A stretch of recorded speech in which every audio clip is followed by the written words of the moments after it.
Well, thanks, guys. Actually, did we just have a stroke? Clever.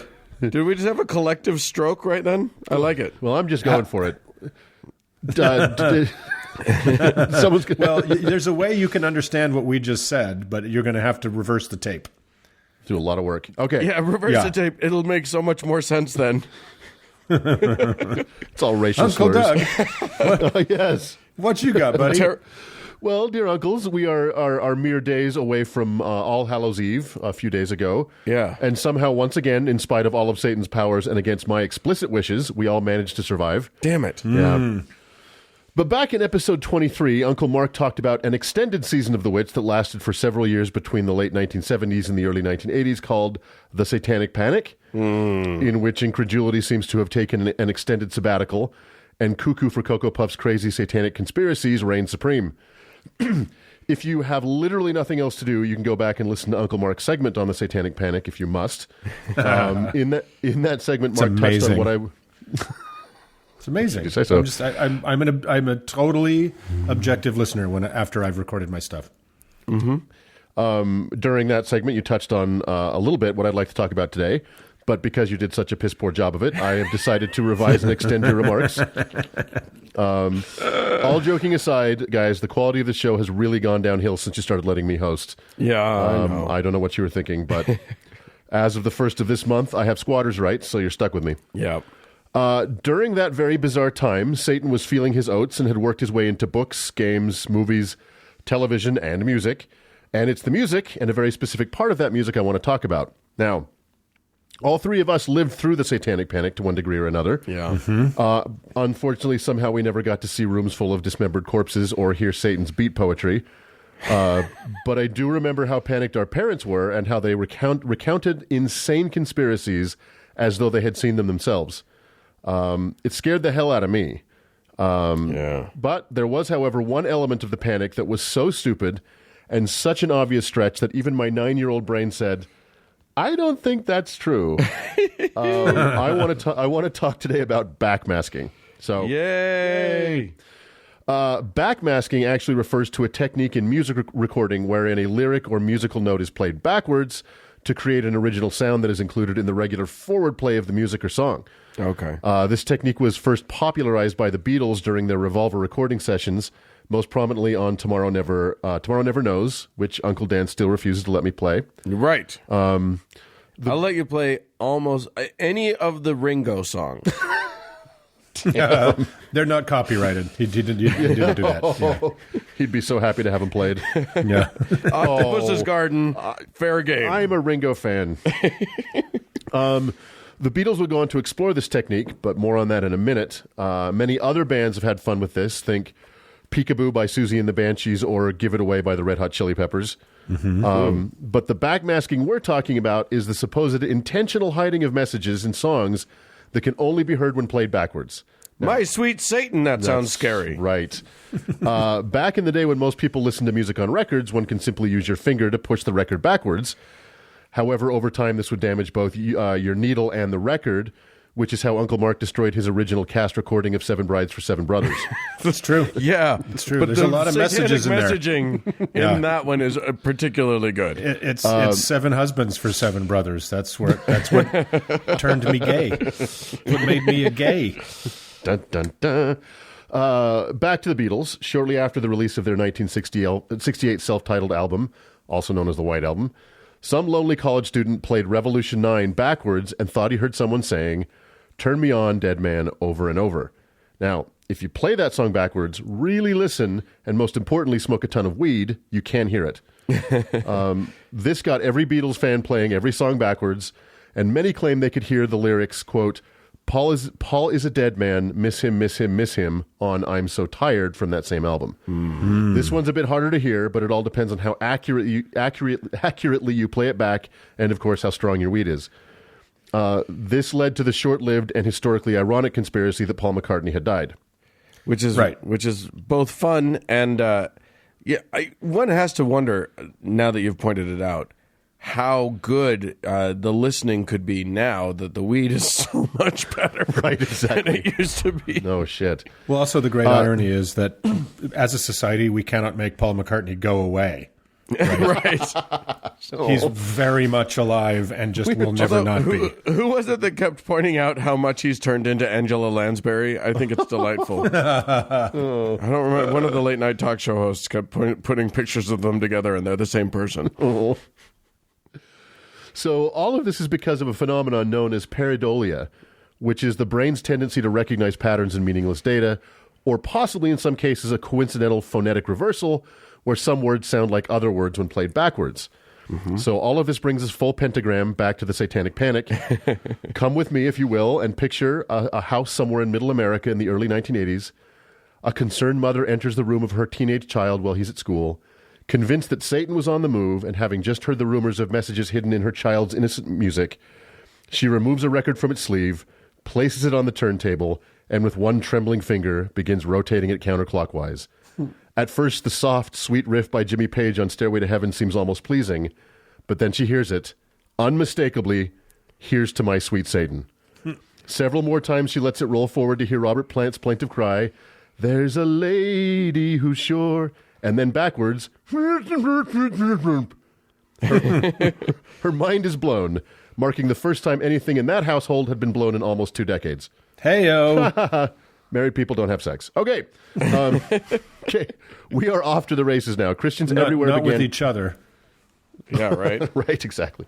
Christians everywhere began culling through every record they could get their hands on in what might have been the most pointless snipe hunt in history. And surprise, hidden messages were found in songs by not only the Beatles and Led Zeppelin, but by Styx, Slayer, Judas Priest, Pink Floyd, Frank Zappa, and many, many more. The best ones are the Carpenters. The thinking was that even if not played backwards, these messages, designed by the bands themselves, in consultation, of course, with the Church of Satan, could still worm their way into the brains of impressionable children.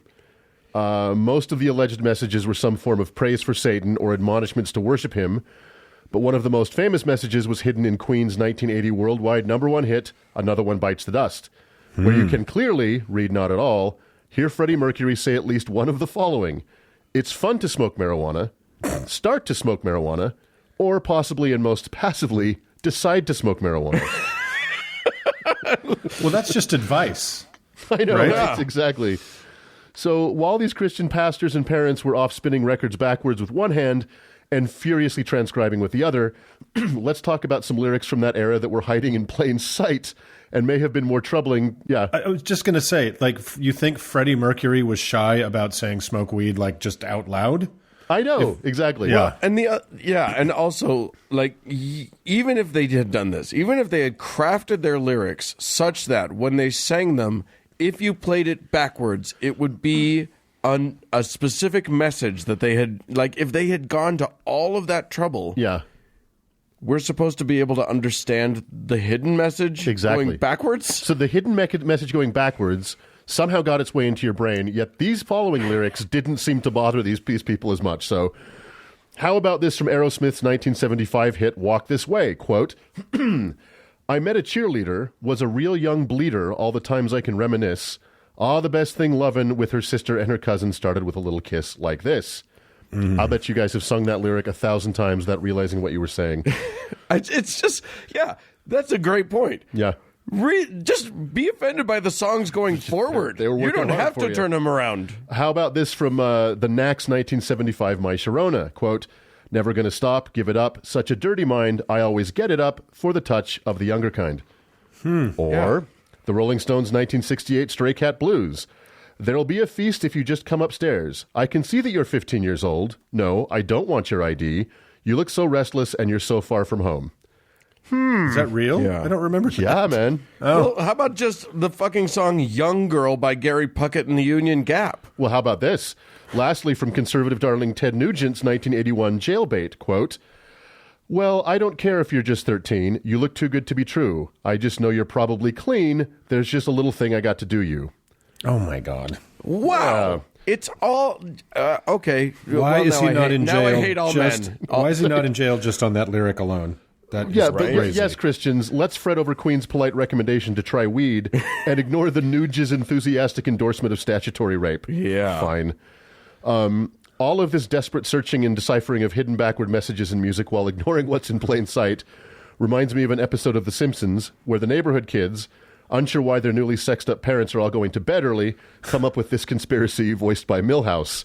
Here's what we've got. The Rand Corporation, in conjunction with the Saucer People, under the supervision of the reverse vampires, are forcing our parents to go to bed early in a fiendish plot to eliminate the meal of dinner. We're through the looking glass here, people.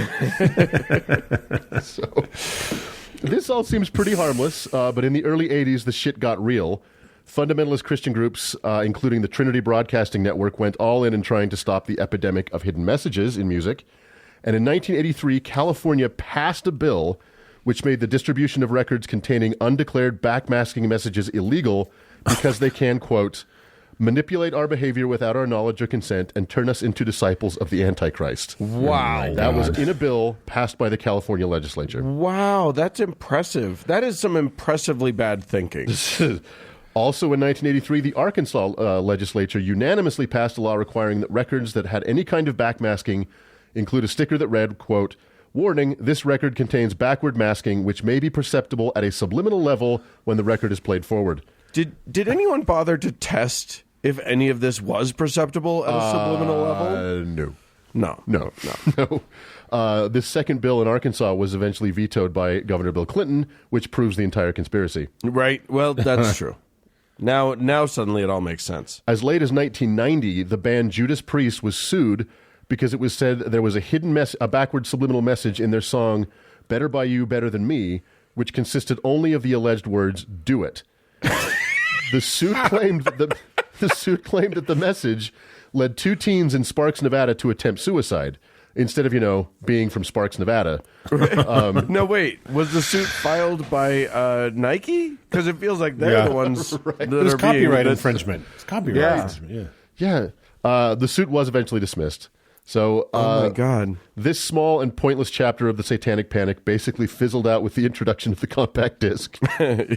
Yes, Satan was once again defeated by his oldest and most formidable foe, obsolete technology. Right. But true. That's not the end of my blockbuster investigation. Ooh. I decided to turn the tables on these panicky religious zealots by finding the hidden messages in their sacred songs. Yes. So I set about my 7-month-long investigation to discover all the hidden messages in the hymns of the Mormon Tabernacle Choir. Yes, correct. You are correct. Prepare to be astounded. So, Doug, maybe we shouldn't do this. Maybe we shouldn't. Doing it. It turns out that played backwards... Honestly, sorry, I am going to interrupt. Yeah. If this show ever stopped to ask what we should or shouldn't do, we would no longer have a program. We would have got past episode 3. So, well, why we're just going to piss off some pretty dangerous people. That's all I'm saying, guys. So. I'm ready for it. Yeah. You're in Canada. You're fine. I know. It turns out, played backwards, the Spirit of God, like a fire is burning, is a lengthy and detailed set of instructions on how to set up an offshore tax shelter. How firm a foundation is a recipe for 15-minute funeral potatoes. Wow. And, most astoundingly, if you could hide to Kolob, is one 4-verse-long palindrome. Is it? Yeah, played backwards, it's the same. Just you don't ever get respite from it. There's no escaping it. So that's it. There's your backmasking. It happened. What's amazing is that the whole point here is that, it's the pareidolia, right? So, like, human beings will hear patterns that they recognize where they don't necessarily exist. Right. So, if you did go ahead and play some Motab choir backwards, you'll probably find something. Yep, you will. You'll find something that sounds like words that you recognize, and who knows? Maybe that's the challenge for our listeners. Go out there, find a moment, record it backwards, send it into us. We'll see what we come up with. And Doug made proper fun of this stupid period in our history, but I'm old enough to remember when on, local and national news, there were, stories of a bunch of goobers throwing records into a burning barrel or running over them with a bulldozer. And it was being reported like straight up that this is, the devil was behind all this on television. And it was an insane time in our country that it's still kind of resonating. But this stupid thing was taken as seriously as a heart attack by, people who should have been getting electroshock. Yep. Yeah. Sure enough. Well, there you go. Thanks, Uncle Doug. Now, everybody, here's the fun part. Play this segment backwards. We've included a little moment. You won't believe it, but you have to listen real, real carefully. You're going to love it. It's pretty hard to pull off. So with that, let's move on. Europe.